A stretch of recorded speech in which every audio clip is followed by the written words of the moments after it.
Welcome or welcome back to the channel. My name is Sarah. I like to talk about books down here in my basement, and this is going to be like a chatty little update Friday reads type of video. So I have been gone for about a month at this point, I think. I wish I had a great excuse, but I don't. I filmed a handful of videos at the end of January, and then I didn't edit them and get them up because a lot of life things hit back to back to back, and we are where we are now. First I will tell you the general updates. So for the foreseeable future, I'm going to focus mainly on doing just Friday reads every now and again, keeping up with monthly releases at the beginning of the month, and maybe doing some shorts here or there for my wrap-up style videos. The reason for that is I just simply don't have a lot of filming time right now. Thursday, like at lunch, it's going to be my best filming times. We have a very close family member who is very ill, and we've got like maybe a couple months left with her, so I'm trying to help balance out like family, spending time with her when we can. Things are a little up in the air, but Thursdays I'm going to try to get like a short Friday update sort of thing filmed for you, like I used to do when I first restarted the channel way back a few years ago. I was doing a lot of Friday reads. I'm going to continue to do that. It used to be a staple on a lot of channels on BookTube.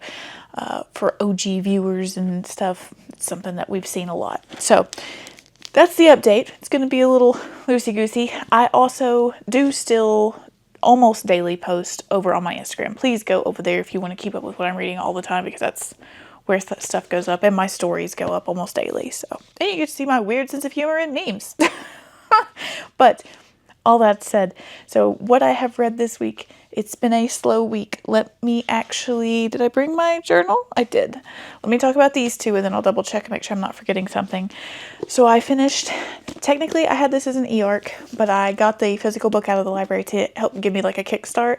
And that's A Hunger to Kill by Kim Major with Lisa Pulitzer. Now I think I've read Lisa Pulitzer before.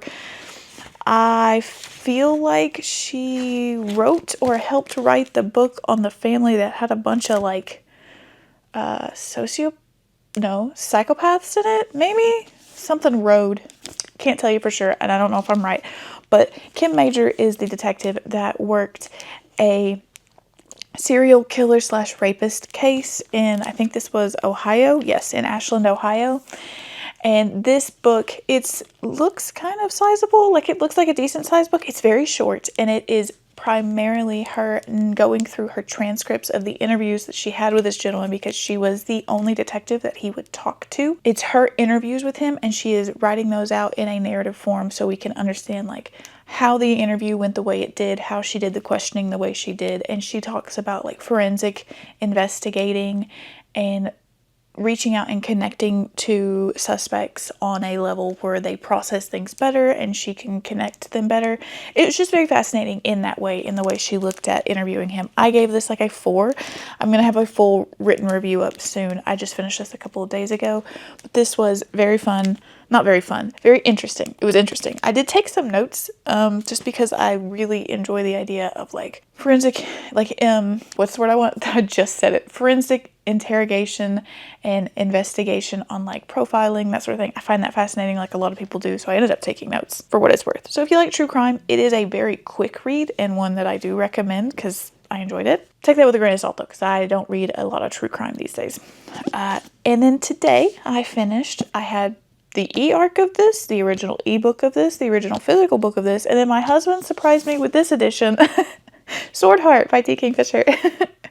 I love T. Kingfisher. This is of no surprise to anyone who has watched this channel. She is one of my top 3 favorite authors, and this was fantastic. This is not a full 5-star from me just because it is very long, and there was a part in the middle where this did feel very long. This is about Hala, who inherited her great uncle's wealth and estate, and his family, because she married into this family, his family is like, oh, she shouldn't have it, we want it. So they lock her in a room and they're like, we're going to force you to marry this cousin who has clammy hands, and then we're going to take your money, and she's pretty sure they're going to kill her. So she is locked in this room with no way to escape, and she decides, well, if I can't get out, I will just exit this plane of existence, let the inheritance pass to my nieces, that's all that's left of my family, and be done with it. So she pulls a sword off the wall, intent to run herself through with it, and when she unsheaths it, Sarkis comes out of it. Now, he is sworn to this sword. He is magically bound to this sword. He was put there, 450 years ago? And he is bound to protect whoever wields the sword. So now that is Hala, and it is their hijinks. So they take off on this weird adventure to escape the house and then get to a big city to get to the Temple of the White Rat, which are effectively the lawyers in this world, where they will help them with the inheritance issue and take care of Hala's relative problem, hopefully. And it's just full of all of the like touch of whimsy and humor, but also almost shocking moments that T. Kingfisher can manage, and it was very funny. I always laugh out loud in T. Kingfisher's books, so as always, I recommend. If you don't like a whimsical, cozy feel, though, you're not going to like it. I know some people don't care for that, but this has that, and this new edition that Bramble has put out is absolutely beautiful. If you have not seen it and you like T. Kingfisher and you're on the fence about repurchasing or purchasing this, I do recommend. I actually am very, very, very happy I have this edition. It's going to look very pretty on my shelf. So this is the only things I've read this week. I am currently getting ready to start Wooing the Witch Queen by Stephanie Burgess on my Kindle. I have that from Orbit to read. I am getting ready to start Run Wild Say Ye, which is a Donmei I got last month. Yes, last month in January when it came out. I just haven't got to it yet, and I am trying to read things as I get them. And I am on the second part of these Godly Lies duology, and this is Pits and Poison. I read Peaches and Honey last month, gave it 5 stars, absolutely adored it, and immediately had to start Pits and Poison. So that's what I am working on. So 3 things I have going. I switch between them depending on what format I want to read at the time. One more thing before I let y'all go, because I'm going to try and keep these short. Aardvark Books did find my Bookstagram, and they said, hey, we like your vibes. We would like to send you some free books just because you don't have to post about them, but we'd like to send you some stuff. And I was like, oh my God, thank you. My vibes are basically a chicken running around with its head cut off. Like, I don't know what I'm doing 95% of the time. So thank you. So they sent me 3 books. They emailed me and asked me what I like to read, what I don't like to read, that sort of thing. And they sent me 2 things I've never heard of, I'm very excited about, and 1 thing I have heard of and was already on my radar. So the first one is We Lived on the Horizon by Erica Sawyer.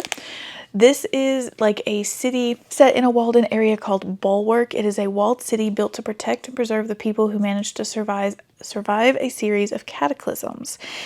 It's founded on a system where sacrifices were rewarded by the AI, and an elite class called the Sainted has evolved from the descendants of those who gave up the most to found mankind's last stronghold. It is about Saint Anita Malvoy, who, accustomed to luxury, feels the end of her life and decades of work as a prosthetic. Somebody who makes biological prostheses. Prosthetics, goodness, my mouth. She wants to preserve her legacy and creates a being called Nyx, whom she fills with her knowledge and experience. And then there is a murder, and they have to solve it. I think this sounds like amazing. It's not very long. I will probably actually read this really soon. Then we have Death of the Author by Nnedi Okorafor. Nnedi Okorafor is an author that I have loved over the years. This is an author whose story gets out of hand, basically. Nnedi Okorafor, a disabled Nigerian-American woman, pens a wildly successful sci-fi novel, but as her fame rises, she loses control of the narrative, a surprisingly cutting yet heartfelt drama about art, love, identity, connection, and ultimately what makes us human. This is a story unlike any you've read before.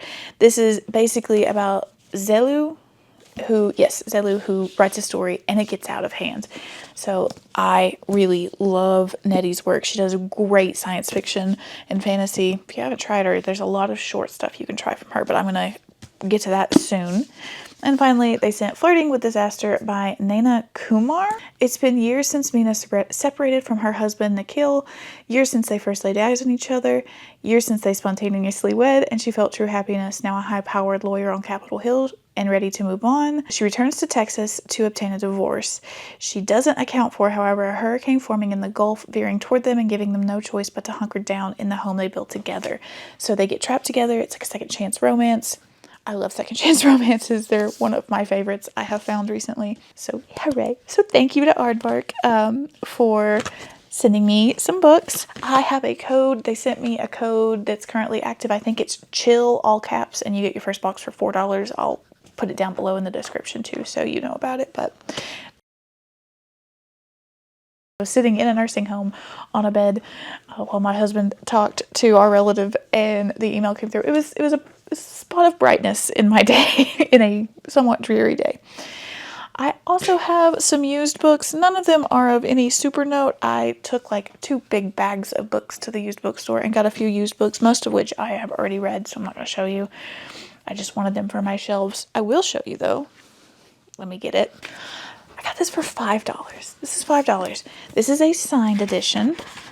So there is a tip-in, and it looks like it is actually signed. And I think this is, yes, this is an owl crate, and it's got the very pretty, like, purplish cover. I love this book, by the way. If you've not read The Ones We're Meant to Find and you like speculative YA, 10 out of 10, I love this book. But I was so tickled. $5. I don't know if it was a mistake on the part of the pricing, but it was this one and the standard edition side by side, and this one was much prettier. So that's like my jewel of the week. I'm super excited about it. That's it for this Friday Reads. I will get this edited and uploaded for y'all. Let me know down below if you have any suggestions on things to read. I feel like I'm gonna need like cozy, fast-paced sort of things, so you may be seeing a lot of that coming, and nonfiction, because weirdly nonfiction pulls me out pretty good. So that's what we've got today. I will be getting a March releases video up soon. Fingers crossed. I need to charge this camera first. That is it from me today. Talk to me down below. Thanks so much for watching. Like, comment, subscribe, all that good stuff. And I will talk to you guys next week. Bye.